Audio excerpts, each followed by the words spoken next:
하나님의 말씀 다니엘서 9장 1절에서 20절까지 2절까지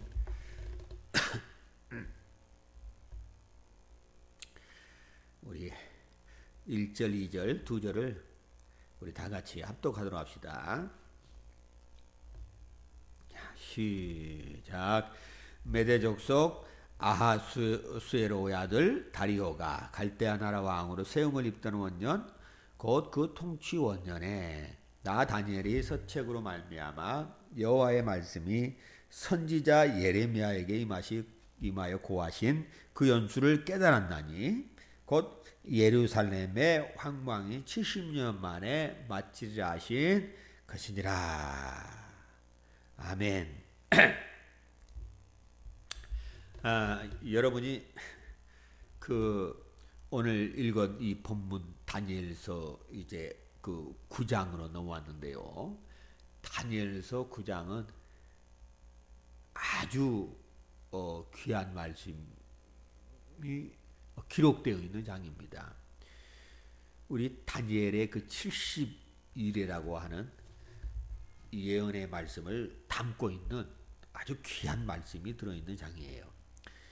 지금까지 우리가 쭉 다루었던 것은 성경 속에 있는 예언의 말씀을 다룬 것입니다. 여러분, 성경의 예언, 오늘날도 예언하는 사람이 많아요. 뭐 예언 기도를 한다, 또 예언을 받는다 해서 예언이라고 하는 말들이 많은데요. 이 예언은 정말 성경의 말씀에 그 있는 대로 잘 해석해서 전달해 주는 것이 이 설교자나 하나님 말씀을 맡은 자의 해야 될 역할이에요. 원래 예언을 그 미래에 대한 어떤 일어날 그 일들에 대하여 예언하되 이렇게 될 것입니다 라고 예언했는데 그것이 그대로 이루어지지 아니하면 그 예언자는 죽이라고 하는 하나님이 아주 무서운 말씀이 있습니다. 근데 오늘날 사람들은 자기가 흥분해가지고 아주 예언을 받았다, 뭐 직통계시를 받았다고 해서 아주 자기 마음대로 이렇게 말하는 사람들이 있다 그 말이에요.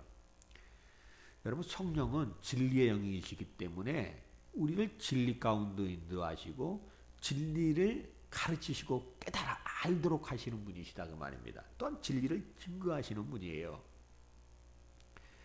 근데 오늘날 사람들이 조금 신령하다 한 다음에 예언한다가 해요. 사람의 개인적인 어떤 신상에 대한 어떤 이런 그 점을 치듯이 뭔가 점괘를 내듯이 그렇게 예언하고 그렇게 그들에게 내는 수고비, 그 헌금이라 해서 감사라고 해서 내는 그런 돈벌이를 이뤄가는 이런 아주 사악한 자들, 미혹한 자들이 많다는 것을 여러분이 이해해야 합니다. 하나님께서는 자기 마음에 원하는 대로 말하면서 그것을 하나님이 말했다.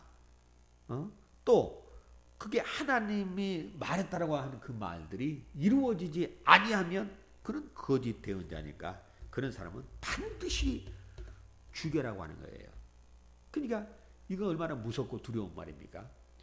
저도 하나님의 말씀을 대언하는 자로서 이러한 말들에 대하여 저 스스로도 굉장히 조심한다 그 말입니다.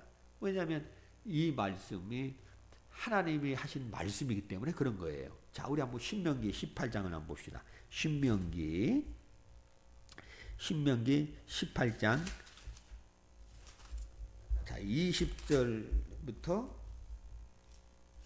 우리 봅시다. 20절부터 자 22절까지예요. 자, 우리 한번 20절부터 22절까지 시작. 내가 고하라고 명하지 아니한 말을 어떤 선지자가 만일 방자히 내 이름으로 고하든지 다른 신들의 이름으로 말하면 그 선지자는 죽임을 당하리라 하셨느니라. 내가 혹시 심중에 이르기를 그 말이 여호와의 이르신 말씀인지 우리가 어떻게 알리오 하리라. 만일 선지자가 있어서 여호와의 이름으로 말한 일에 증언도 없고 성취함도 없으면 이는 여호와의 말씀하신 것이 아니요 그 선지자가 방자히 한 말이니 너는 그를 두려워 말지니라. 그러니까 우리가 이 사람이 예언했다, 이거 주가 말했다라고 하면은 아니 이것이 주님의 말씀인지 아닌지 어떻게 아느냐 물어보니까 그 말한 것에 대하여 그 증언도 없고 성취하는 것이 없다 한다면 그건 하나님의 말씀이 아니다라는 것입니다. 그러니까 하나님이 우리에게 이 말씀이 하나님의 말씀이 아닌지 알 수 있는 방법을 알게 하시겠는데 그건 대언하는 사람이 하나님의 이름으로 말하노라 하면서도 성취가 되지 않고 이루어지지 아니하면 그건 하나님이 말씀한 것이 아니다.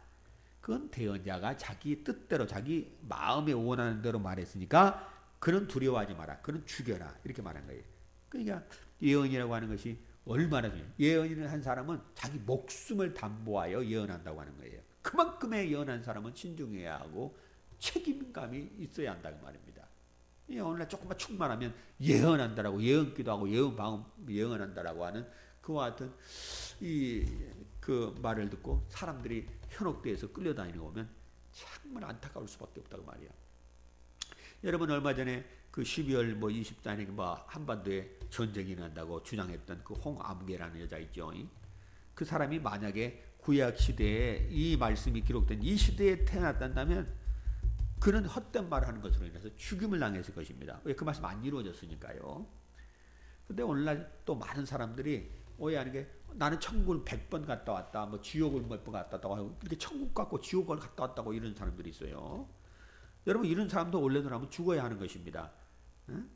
지금 우리가 은혜 시대에 살고 있기 때문에 하나님이 오래 참아주시고 그들을 오래 기다려주시고 참아주신다고 하는 것이지 그렇지 않으면 벌써 다 죽었을 거예요. 정말 무서운 일입니다. 그러니까 이것은 하나의 이 성경에 대한 교리적인 어떤 잘못도 있겠지만 예수 믿고 죽으면 어디 가죠?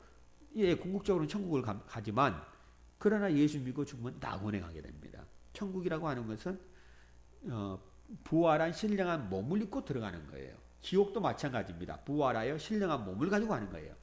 그러니까 예수 믿고 구원받은 생명의 부활에 이르는 사람들은 신령한 몸을 입고 예수님이 공중에 강림하실 때 먼저 낙원에 있던 자는 신령한 몸으로 부활하는 것이고 땅에 있는 성도는 신령한 몸을 변화하여 영광스러운 영광스러운 몸으로 주님 같은 그런 몸으로 이제 휴거가 이루어지는 것입니다. 그런 이후에 이제 천년왕국 있고 그 이후에 새하늘과 새 땅으로 들어가는 거예요. 믿지 않는 자는 어떻게 됩니까? 마지막에 그 신보자 심판 때에 지금까지 음부했던 자, 무정행하였던 자, 모든 죽은 자들이 다 또 이제 그들이 신령한 몸으로 부활하여 그들이 나오게 되는 것입니다. 그리고 그들이 영원한 형벌에 처해서 지옥으로 들어가는 것이거든요. 그러니까 천국이나 이 지옥이라고 하는 것은 예수님 강림하신 이후에 신령한 몸을 입고 이거 이후에 나서 들어가는 것이다 그 말이에요. 근데 지금 벌써 누가 천국 갔다 온다면 그건 신령한 몸을 입고 들어갔다는 말이 되는 것이고 신령한 몸을 입고 벌써 들어가 버렸고 신령한 몸을 입고 지옥까지 가버렸다 한다면 그러면은 아직까지 신령한 몸을 입었다고 한다면 예수님이 재림이 이루어졌다는 말이 되는 것이고 예수님이 또 심판이 이루어졌다는 말이 되는 것이다 그 말입니다.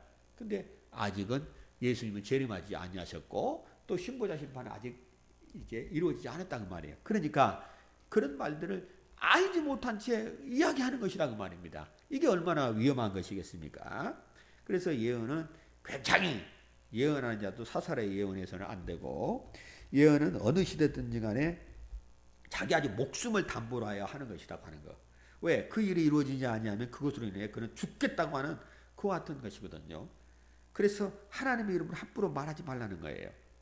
하나님의 이름은 거룩하고 영화로운 이름인데 그건 아주 두려운 이름이라고 성경은 말하고 있지 않습니까?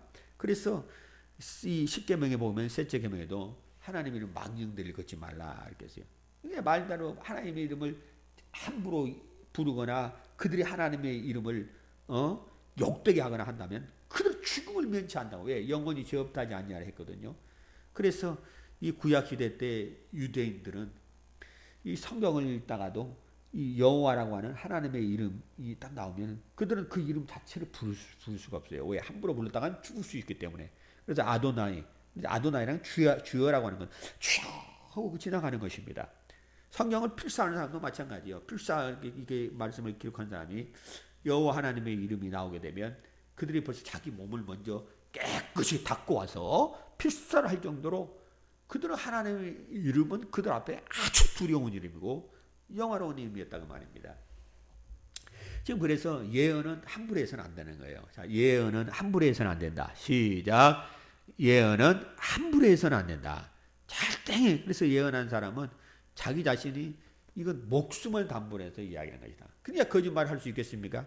여러분 마지막에 죽음 앞에 있는 사람이 거짓말하고 하겠어요? 자기 사랑하는 자식 앞에 유언하겠다고 하는 사람이 거짓말하고 할 수 있겠으냐?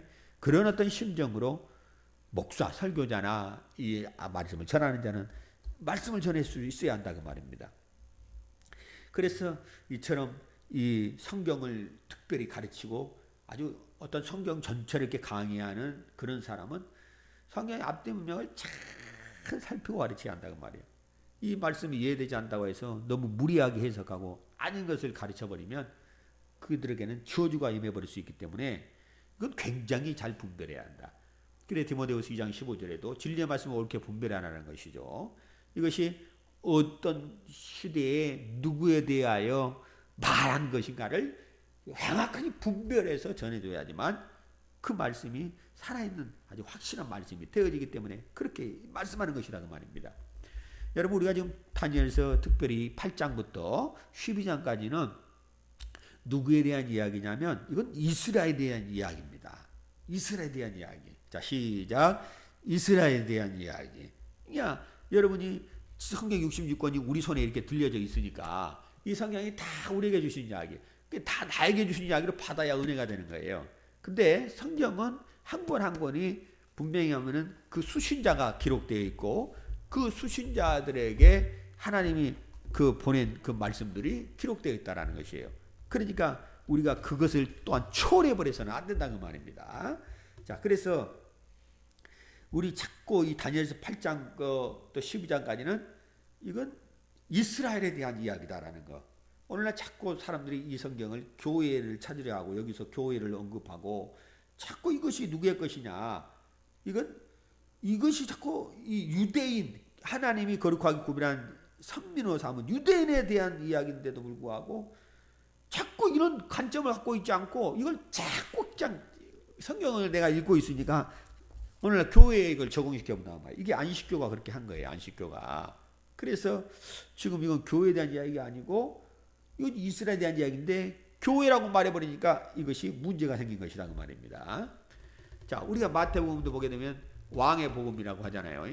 근데 사실 이 메시아를 기다리고 있는 왕을 기다리고 있는 민족은 전 세계 이스라엘밖에 없는 것입니다. 이스라엘만이 유일하게 대언자가 수천 년 동안에 우리 이스라엘의 왕이 올 것이다라고 해요. 그들 하나님이 보내실 그리스도를 기다리고 있었다는 말이에요. 메시아를 기다리고 있었다는 말입니다. 그래서 왕의 복음인데 왜 왕이 나셨다라는 거죠. 왕이 오셨다고 하는 거죠. 그냥 사실은 이 마태복음은 여러분이 참 유심히 살펴보면 이것은 이스라엘 백성들 왕을 기다리고 있는 이스라엘 백성에게 바로 이와 같이 이 하늘의 하나님이 하늘의 왕국을 땅에 바로 이처럼 세우실 그 왕인 하나님의 아들인 메시아를 보냈다고 하는, 그래서 메시아를 기다리라, 메시아를 받으라고 하는 그 복음이 주를 이루고 있는 것이다 그 말이에요. 특별히 마태복음 24장 25에 보면 예수님의 재림과 세상 끝날에 대한 이야기 예언이 나오는데 이거 자체도 교회에 대한 이야기가 아니에요. 이거 이스라엘에 대한 이야기입니다. 이스라엘에 일어날 이야기를 말하고 있는 것이다 그 말이에요. 자, 계시록에도 우리가 이전에 들었지만은 계시록 4장부터 19장에는 교회라는 말이 한마디도 나오지 않습니다. 교회에 대한 이야기 아니에요. 교회는 2장 3장에 교회에 대한 이야기가 나오고 4장부터는 19장 예수 재림이 일어날 때까지는 그 교회에 대한 이야기가 아니다 그 말이에요. 그건 유대인에 대한 이야기예요. 다시 말하면 7년 환란이 시작되어 가지고 그 안에 들어가는 사람들에 대한 이야기인 거예요. 우리는 7년 환란에 들어가지 않냐고 그 전에 휴거가 이루어지는 거예요. 우리는 그거 이 4장과 이 19장에는 그 말씀과는 아무런 상관이 없는 거예요. 이걸 제대로 구분하지 못하기 때문에 성경이 엉망진창이 되는 것입니다. 신탈하고 꼬이면은 이게 벨벳 꼬여가지고 이거 풀을 수가 없는 것처럼 그렇게 어려우려고 많은 것이라고 말이에요. 그냥 극기야 사람들은 그 말씀을 자꾸 영해내버립니다. 영적으로 해석해버린다고 말입니다. 예를 들면 그날에는 아이벤자들 또 이처럼 전범인자들은 이렇게 화가 있었다 이렇게 하니까 누가 그러면 아이벤자고 전범이냐냐? 아, 예수를 믿고도 구원받고 전도를 한 명도 못한 사람은 화가 있다. 왜? 구원받고도 사람을 구원을 못 시켰으니까 뱃속에 있지 않느냐. 그래서 이렇게 뱃속에 있는 사람 그리고 어린아이들은 화가 있다. 그렇게 이야기한다 그 말입니다. 완전히 영해죠 이게. 또 산으로 도망가라 하니까 산이 어디냐? 산은 교회다. 그냥 교회에서 열심히 일하라고 하는 것이다. 그러면은 너희가 이런 대환란을 피할 것이다 라고 해서 교회에서 열심히 일하라고 하는 걸 영해버린다고 말이에요. 아니, 교회 생활 열심히 해야죠. 교회 생활 모이기에도 힘쓰고 예배하고 열심히 하는 것은 너무나 아름답고 좋은 이야기인데 이건 그런 이야기가 아니에요. 이건 마지막 적그리스도가 이제 이스라엘에 대하여 핍박을 가하는 예수님 재림이 임박한 이때에 그 이루어질 일들에 대하여 이야기하는 것이라 실제로 산으로 도망하는 것입니다. 실제로 이건 이전의 역사에서도 실제로 산으로 도망한 사람은 이제 바로 이처럼 많은 사람이 살게 되었고 이건 마지막 끝날에도 그와 같은 일들이 일어나는 것을 또한 계시록에 자세히 말한다고 말입니다. 또 보세요. 데살로니가후서 우리가 2장에 보게 되면 적그리스도가 마지막에 하나님의 성전에 들어간다고 하잖아요. 근데 오늘날 대부분의 우리나라 사람들의 개념이 믿는 사람들 개념이 교회가 하나님의 성전이거든. 그러니까 하나님의 성전에 들어가서 자기를 하나님이 한다고 하니까 교회에 들어간다고 이야기한다. 이건 교회에 대한 이야기가 아니고 환난 속에 들어간 사람들의 이야기로서 유대인들이 지은 예루살렘 성전에 직접 들어간다라는 거예요. 그리고 그곳에서 하나님이라고 하는 것이라고 하여 유대인들을 박해하고 핍박하는 그와 같은 일들에 대한 유대인에 대한 이야기, 환난기 속에 들어간 사람들의 이야기라는 거예요. 이것을 잘 구분해서 풀지 않으면 그 성경의 저주가 된다 그 말입니다. 그래서 오늘날 성경을 이렇게 잘못 풀고 왜곡하고 그리고 이 잘못 풀고 함으로 인해서 스스로 파멸에 이르게 되는 또 멸망을 받는 그와 같은 이단들이 있죠. 그들이 누구냐면 신천지예요. 여러분 신천지에 빠진 사람들이 대부분 성경 공부에서 빠졌다는 게 막 여기저기서 성경 공부하니까 성경 공부를 하는데 자기 자신이 안 가르쳐 주니까 이런 말씀들을 안 다루어주고 안 가르쳐 주니까 이 신천지가 나와가지고 지역지역마다 성경 공부를 하면서 그 사람들에 대해서 성경을 가지고 이야기하는데 잘못된 가르침을 줄 때 그들이 들어본 적이 없으니까 그 말을 그렇게 고지것대로 믿다가 보니까 미혹을 받고 그들이 이단의 덫에 걸려버린 것이라 그 말입니다. 그래 차라리 이런 신천지 공부하지 않고 구원이나 받아봤으면 더 낫지. 그냥 멸망당하고 아주 폐가 망신하고 가산을 다 탕진해버리고 이단에 빠져가지고 그와 같은 사람들이 얼마나 많은가. 정말 이것은 성경을 너무나 성경에서 무지하기 때문에 또 일어난 일들이다 그 말이에요. 여러분 근데 어떤 사람이 또 그렇다 보니까 나는 성경 공부 안 하겠다고 또 그것도 또 어리석은 거예요. 우리가 하나님을 믿잖아요. 우리 성도들 하나님 믿죠? 저는 하나님 확실히 믿습니다. 여러분 우리에게 하나님은 자기를 다 잘 알도록 계시하신 거예요. 또한 성경을 주셔서 우리가 하나님의 성경을 통해서 얼마든지 우리 하나님과 하나님의 그 성품과 그분 하신 일들을 알게 하셨고 정신을 정말 똑바로 차리고 하나님을 추구하면 하나님이 우리 아버지고 좋으신 분인데 우리를 좋은 곳으로 인도하시지 우리에게 이단에게 빠지지 하지 않는다 그 말입니다. 그러니까 자기 자신이 이단에 성경 공부 잘못 받았다 이단에 빠져가지고 파멸당할까 봐 그게 두려워가지고 나는 성경 공부도 안 하겠다 하면 그것도 옳은 것이 아니다 그 말이에요. 왜? 그러면 말씀 안 보면 당신 어떻게 잘할 거냐 그 말입니다. 어떻게 하나님의 뜻을 이해하고 하나님 아들의 수준까지 잘하려고 하냐 그 말이에요. 그건 불가능한 거거든요. 그러니까 이것이 과연 성경이 누구에 대한 말씀이구나 하는 것을 이해하면 얼마나 좋아요. 우리가 지금 다니엘서를 이루어가면서 가르치는 거예요. 남을 가르칠 수 있어요. 알면 가르칠 수 있거든요. 안티오크 에티파네스도 설명할 수가 있는 것이고 이 에티파네스가 일어나기 전에 하나님 170년 전에 이미 하나님이 먼저 가르쳐 주셨어요. 그러니까 결국 마지막 때 적그리스도가 일어날 것이라고 하는 것을 설명을 해줘야 되잖아요. 근데 이 적그리스도가 일어날 것에 대한 그 설명이 마태복음 24장의 하나님의 말씀에 대언자 다니엘에게 말한 바 멸망의 가정을 거룩한 선 것을 보거든 깨달을 자는 깨달으라 하고 예수님이 말씀한 거예요. 다니엘서를 벌써 알아야지만 깨달아 알 수 있는 것이다 그 말입니다. 그러니까 이 모든 것들이 다 필요하다 그 말이에요. 자 여러분 그래서 다니엘서나 계시록은 우리가 구원받기 위해서 배우는 건 아니에요. 구원받기 위해서 꼭 다니엘을 알아야 할 필요는 없어요. 계시록 알아야 할 필요가 없는 것입니다. 근데 우리 영혼이 성장하고 하나님 뜻을 알므로 인하여 마지막 시대를 분별하고 우리가 열심히 자라서 가르치는 사람이 되어지려면 반드시 주님의 제자로서의 삶을 살려면 이 말씀이 아주 중요한 것이다 그 말이에요. 우리는 하나님의 이런 말씀을 들을 수 있고 우리에게 하나님이 이런 말씀을 강해할 수 있는 은혜를 주셨다는 것에 대해서 감사히 여겨야 한다 그 말입니다. 여러분 무엇보다도 하나님을 아는데 열심히 있기를 주의 이름으로 축원합니다. 여러분이 하나님 말씀을 잘 분별하고 정말 이 하나님의 진리의 말씀을 옳게 분별하여서 마지막 때 하나님 앞에 부끄러울 것이 없는 인정된 자로 하나님께 자기 자신을 드려드리는 저와 여러분 되시기를 주의 이름으로 축원합니다. 예. 자, 그럼 오늘 9장 1절을 한번 읽어봅시다. 자, 1절을 한번 읽어봅시다. 시작. 메대 족속 아수에로 아들 다리오가 갈대 나라 왕으로 세움을 입던 원년에. 그러니까 여기서 갈대라고 하는 것은 우리가 아는 바벨론을 말하는 것입니다. 근데 지금 바벨론의 왕으로 다리오가 세움을 입었다 이렇게. 근데 이는 메대 사람이다 이렇게 이야기했다는 말입니다. 우리가 지난번에도 읽었지만은 이 바벨론의 마지막 왕이 누구냐면 벨사살이에요.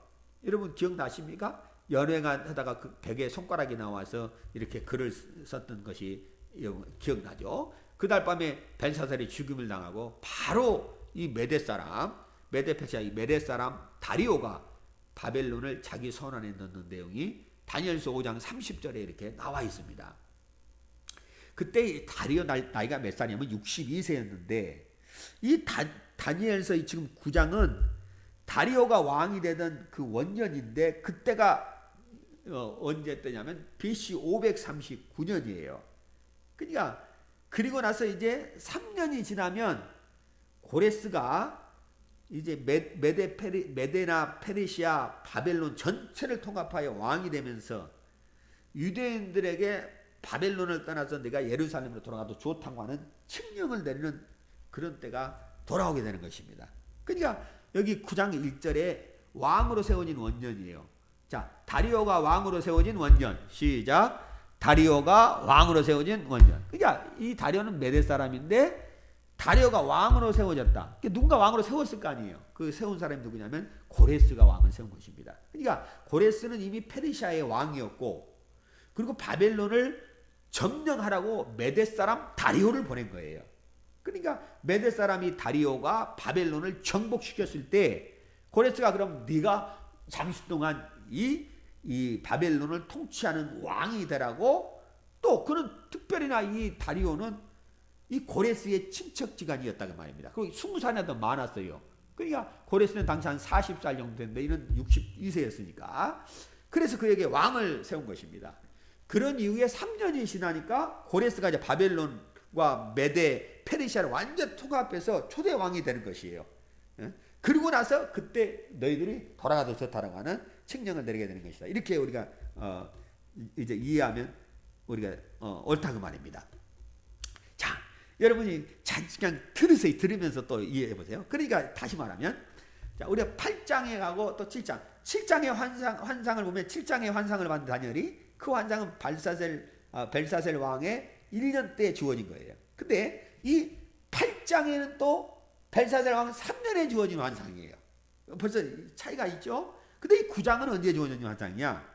이건 BC 539년에 주어졌으니까 대략 8장의 환상이 주어진 다음에 10년에서 한 11년 정도 지난 이후에 이 9장의 환상이 주어진 것입니다. 그러니까 여러분은 그냥 순차적으로 그냥 읽었으니까 이건 매일 밤에 환상이 다니엘에게 주어져서 이렇게 알겠구나 한 번에 이렇게 생각이 쉬운데 그렇게 된 것이 아니라 이것은 이미 이 8장의 기록 주어진 환상 다음에 한 10년 정도가 11년 정도가 지난 다음에 그리고 나서 이제 이 9장의 환상이 주어졌다. 그것을 우리가 이해했으면 좋겠습니다. 자, 그리고 우리 또 2절 읽읍시다.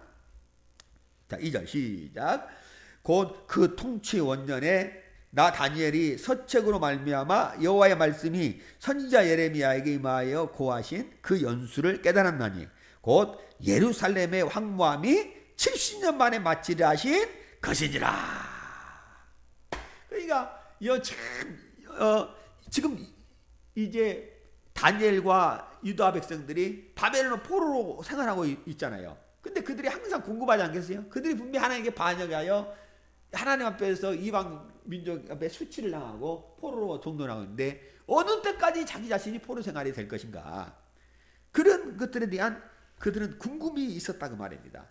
근데 이 다니엘이 어떤 세상에 있는 책들을 봐도 이것엔 답이 나오질 않는 거예요. 그런데 어느 날 예레미야의 책인 예레미야서의 이 책을 읽는 동안에 바벨론의 포로 생활이 네가 70년이나 기록된 것을 그때 보고 깨달아 안 것이다 그 말입니다.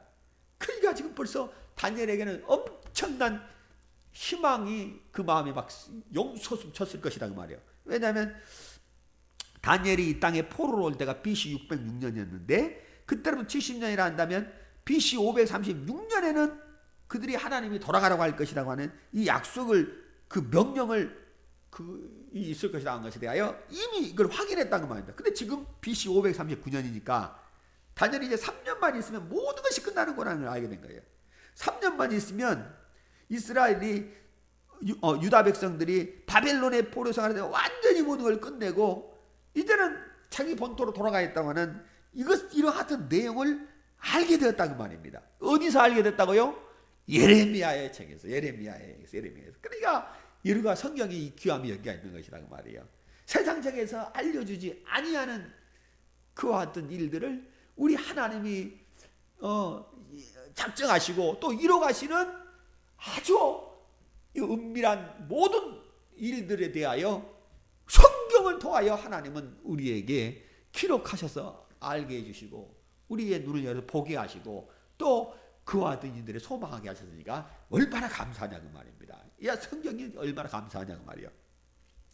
여러분 이제 우리가 예레미야에 쭉 보게 되면 언젠간 저도 예레미야를 꼭 강의하고 싶다고 말이에요. 왜냐하면 이 예레미야에는 이스라엘이 포로 생활을 이게 70년 동안 할 것이라는 것도 예언되어 있지만 그들이 왜 포로로 끌려와야 하는 것인지. 그러니까 그들이 하나님의 백성들인데 하나님을 섬기는 백성들이 아니 하나님이 없는 우상을 단지를 섬기고 있는 그와 같은 이방인들의 포로가 된다는 것은 얼마나 이것은 자기 자신이 수치스러운 일이냐 그 말입니다. 또 하나님께는 얼마나 하나님의 그 명예에는 손상을 일으키는 일이냐 그 말이겠어요. 왜? 그들이 다 하나님이 없다고 할 것이니까. 그런데도 불구하고 하나님이 불갑을 이방인들의 손에 그들을 내밀 수밖에 없었던 이유에 대하여 성경은 그와 같은 내용들을 기록하고 있다고 말이에요. 자, 우리가 한번 몇 가지만 살펴보도록 합시다. 자, 예레미야 한번 25장을 봅시다. 예레미야 25장. 예, 예레미야 자 25장.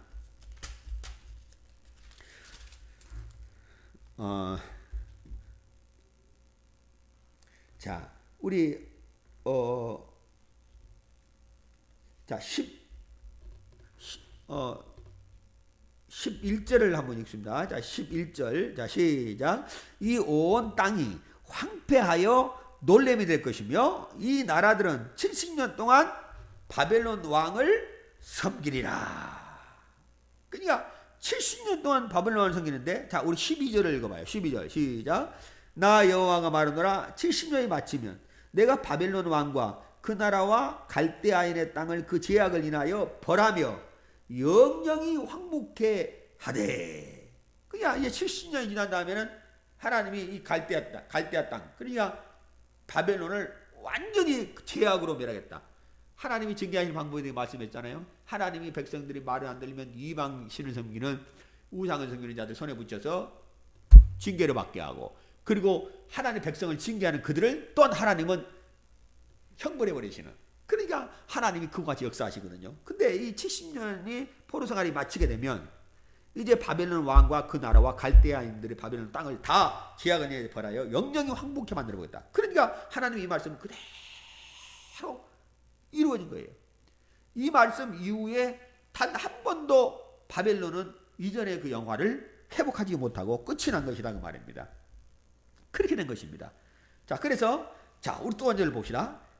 한 번도 그들의 옛날 영화를 회복하지 못했어요. 자, 예레미야 우리 29장을 봐요. 예레미야 29장. 자, 우리 자 10절부터 자, 우리 4절까지 우리 함께 읽습니다. 자, 시작. 나 여호와가 이같이 말하노라. 바벨론에서 70년이 차면 내가 너희를 권고하고 나의 선한 말을 너희에게 실행하여 너희를 이곳으로 돌아오게 하리라. 나 여호와가 말하노라. 너희를 향한 나의 생각은 내가 안 하니 재앙이 아니라 곧 평안이요 너희의 장래에 소망을 주려 하는 것의 생각이라. 너희는 내가 부르짖으며 와서 내게 기도하면 내가 너희를 들을 것이요 너희가 전심으로 나를 찾고 찾으면 나를 만나리라.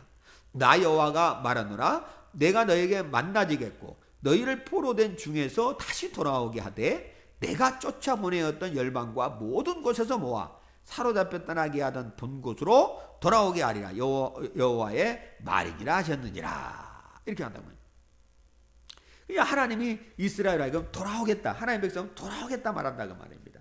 이것을 다니엘이 예레미야의 이 두루마리 책을 읽고 나서 우리 포로 생활이 70년이구나. 근데 지금은 잡혀온 지 67년이 지났으니까 앞으로 3년이면 우리가 바벨론에서 이 포로 생활을 청산하고 이제 우리의 본토로 돌아갈 거라는 절대적인 희망을 한다고 말이에요. 희망을 갖게 됐다고 말입니다. 그런데 여러분 보세요. 이러한 말씀이 있는데 우리가 여기서 대단히 우리 9장에 제가 말씀드렸잖아요. 9장에는 아주 중요한 다니엘은 지금 70년이 있으면은 자기 자신들이 이제 3년만 더 있으면 70년이 차니까 본토로 돌아간다라고 이렇게 생각하고 희망을 갖게 됐는데 하나님은 다니엘아 70년이 아니라 그에게 72일에가 내 백성들에게 정해져 있다. 이런 말씀을 하나님이 기록한다고 말입니다. 이런 말씀 하나님 기록한다고 말이에요.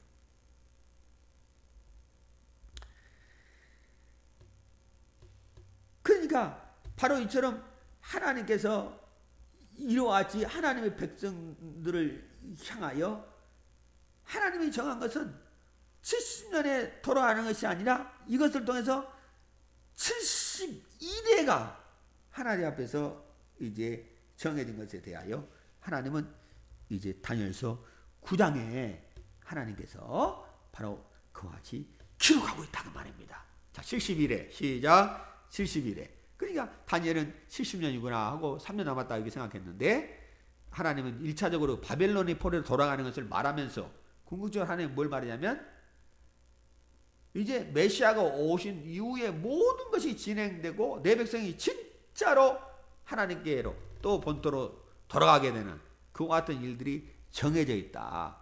그것이 바로 내 백성이 정해놓은 세상 끝에 일어날 일들 70일을 정해놓았다. 그렇게 하나님께서는 말씀하고 있다고 이해하시면 되겠다 그 말입니다. 여러분 그런가 하면은 이스라엘 백성이 이렇게 이제 바벨론을 이제 포로로 생활할 수밖에 없었던 것은 몇 가지가 이제 있다 그 말이에요. 그 중에 첫째가 뭐냐면 그들이 하나님 앞에서 불순종하였어요. 예, 하나님의 백성은 하나님의 말씀대로 순종해야 되는데 그들이 하나님의 말씀을 거역하고 하나님을 대적하고 그들이 불순종하니까 하나님 참다가 도저히 안 되겠다요. 이방인의 포로로 끌려가겠다라고 신명기 28장에 또 레위기 26장에 이렇게 하나님이 그들이 극도로 하나님을 대적할 때 포로로 갈 수밖에 없다라고 이야기하고 있다고 말입니다. 그런가 하면 두 번째는 뭐냐면 이스라엘에게는 다른 민족과 달리 율법을 하나님이 주셨잖아요.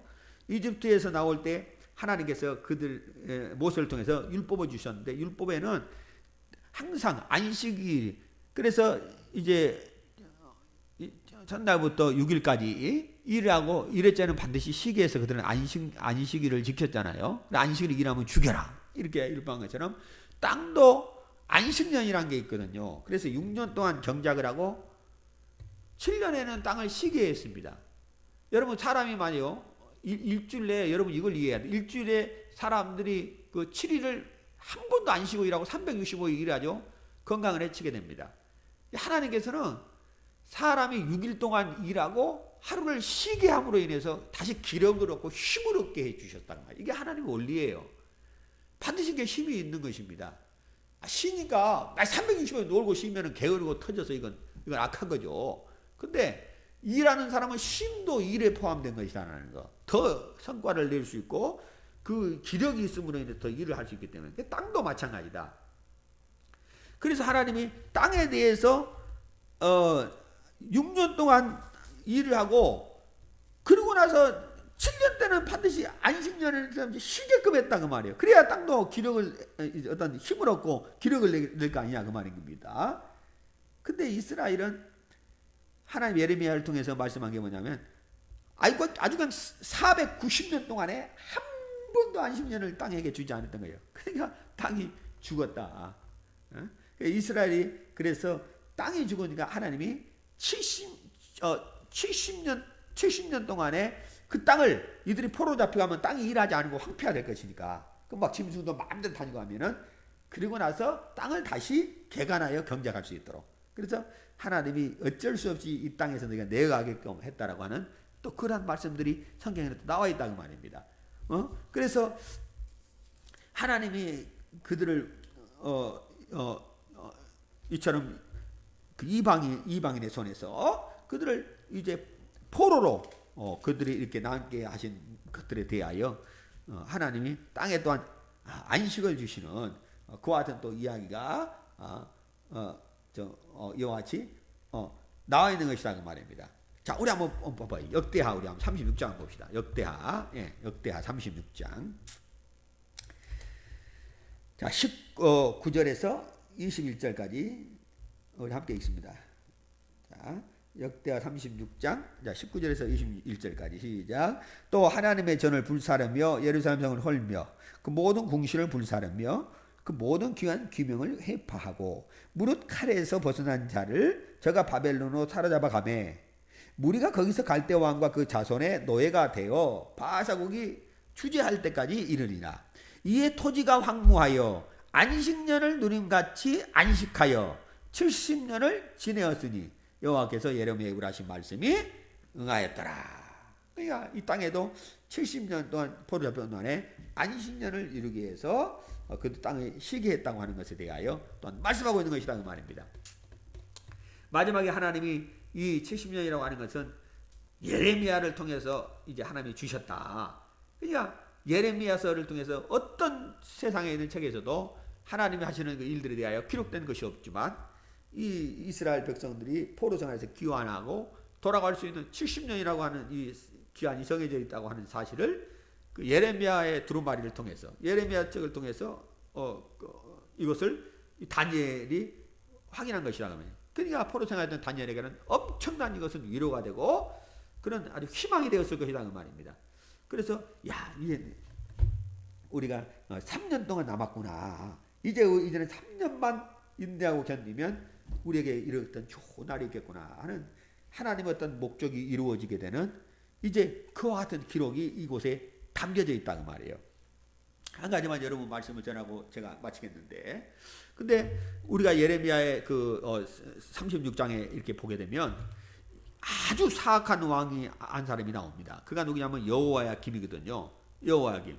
그러니까 지금 하나님께서는 이 예레미야에게 내가 내게 준 모든 입의 말들을 네가 구술하면 바로에게 그것을 기록하게 하겠다라고 했어요. 그래서 두루마리를 기록하게 된 것이거든요.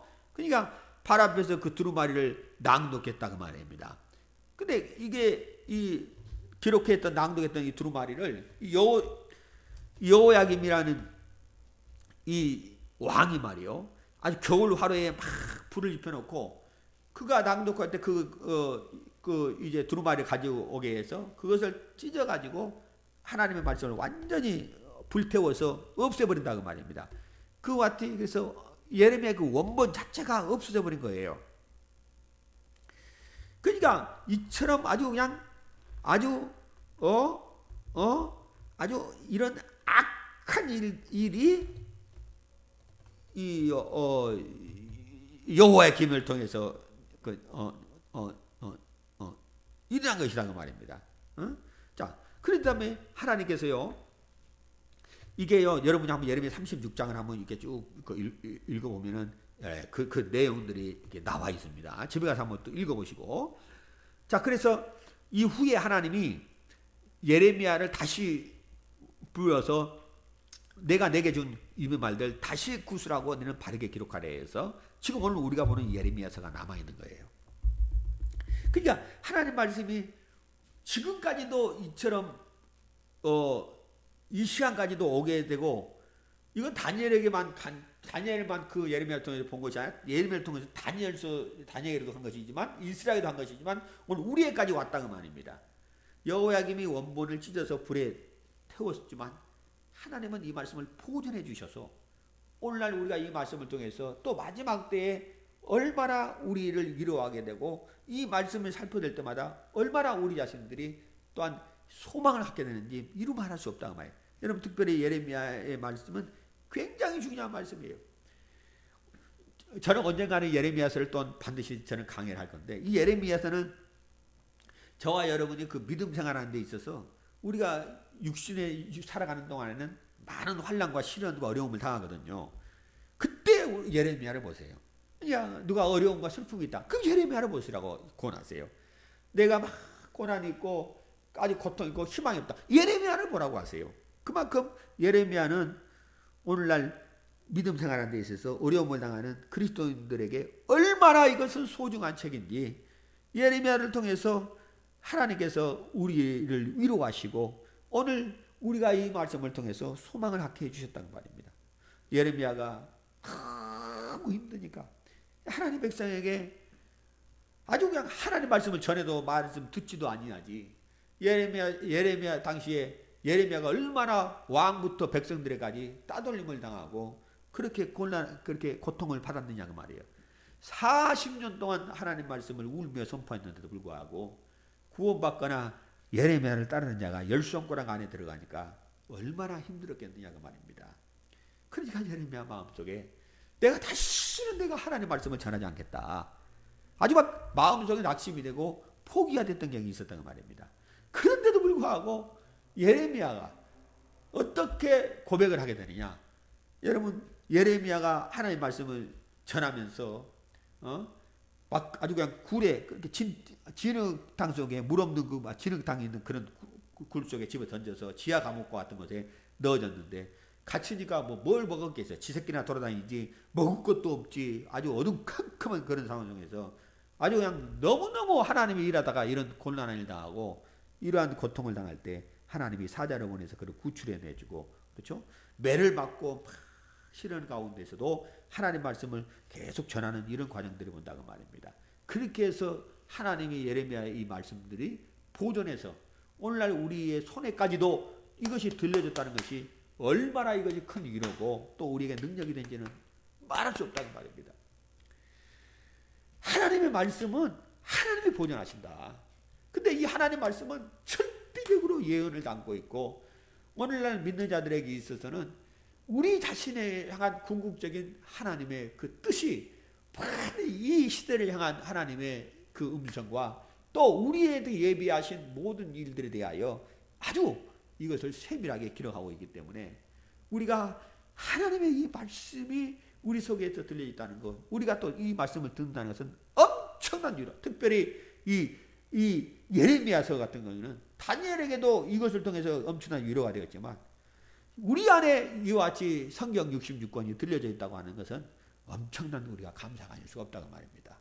우리는 정말 이 말씀을 우리 자신들이 하나님을 충고하면서 하나님을 잘 섬기자 원하는 그런 마음으로 열심을 내어 상고하고 우리가 하나님 앞에 겸손한 마음으로 열린 마음으로 귀를 열고 들으면 우리 하나님께서 마지막 시대 우리 영혼을 보존하고 교회를 보존하고 거룩한 신부로서 그리스도의 재림 때 모두가 호련히 변화하여 들림받는 아름다운 일들을 계획하고 계신다고 하는 사실을 깨닫고 우리는 이곳에 이탈된 자가 아무도 실득된 자가 없도록 하나님 말씀을 경고케 하시기를 주의 이름으로 축원합니다. 그래서 예레미야의 말씀 한 구절만 찾아보자고 말이야. 예레미야가 너무 시련이 없고 고통해서 내가 이제 하나님 말씀 선포하지 않겠습니다 하다가 그렇음에도 불구하고 하나님의 말씀이 어떤 역사가 있느냐. 자, 우리 예레미야 한번 20장을 봐요. 예레미야 20장.